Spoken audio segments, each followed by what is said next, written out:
سلام، میخوام درباره یک شب اسطوره‌ای که برای ارنستو چه گوارا رخ داده صحبت کنم. ارنستو وقتی که هنوز خیلی جوان و دانشجوی رشته پزشکی بود و همراه یه دوستش تصمیم میگیرن در یک ماجراجویی سفری انجام بدن به دور آمریکای لاتین، اونم فقط با موتورسیکلت. تصور بکنید در اون دور زمونه با اون امکاناتی که وجود داشت یک چنین سفر پرخطری رو انجام میدن. خودش خطاب به خانواده‌اش گفته بود میدونم که ممکنه خسته بشم، ممکنه پشیمون بشم از این سفر، حتی ممکنه کشته بشم، ولی با همه این اوضاع میخوام برم. انگار یک بیقراری در وجودش بود که بهش میگفت حتما در این مسیر قدم بردار. بعدها پدرش نامه‌ها و خاطرات ارنستو از این سفر رو جمع‌آوری و به شکل یک کتاب منتشر میکنه. من میخوام چند خطی از این کتاب رو براتون بخونم، چند خطی که انگار الهامی بود برای آینده زندگیش و تبدیل شدنش به اون قهرمان مبارزات ضد امپریالیستی آمریکای لاتین که همه ما میشناسیم. درباره شبی هست که در بخشی از مسیر سفرش مردی ناشناس رو میبینه و با اون همکلام میشه. به قول خودش انگار که مسیح رو دیده.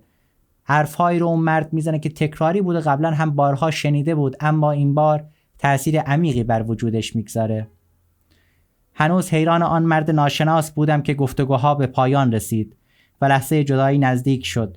گفتم کیستید؟ خندید و گفت منم و ادامه داد مردم را دریاب، هرگز سازش نکن. آری، کسانی که سازش نمی کنند می میرند، اما مرگشان عین حیات و زندگانی است. آری، تو نیز می میری، اما در چهره‌ات نشانی از مرگ نخواهد بود. از گلوله نترس، تو روح گلوله‌ای. گلوله از زبان تو سخن خواهد گفت و از عمل تو شلیک خواهد شد. تو همان اندازه مفید هستی که من هستم. تو نمیدانی که تا چه اندازه کمک‌هایت به مردم مفید است، مردمی که تو را قربانی خواهند کرد. او رفت در حالی که من در جایم میخکوب شده بودم. نگاه کردم، گام‌هایش علف‌ها را نمی آزرد. در عوض با هر گامی که برمی داشت شب‌پره‌های روشن همچون فانوس‌های کوچک از لابلای علف‌ها بیرون می آمدند و به دنبال گام‌های او روان می شدند. او که بود؟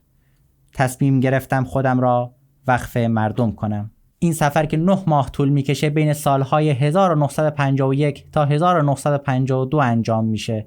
چه گوارا که خودش از خانواده‌ای با وضع مالی خوب بود، در این سفر فقری رو که در همه آمریکای لاتین وجود داشت با چشمای خودش میبینه و لمس میکنه و تبدیل میشه به اون انقلابی بزرگ. نمیدونم، شاید همه ما به چنین سفری احتیاج داریم.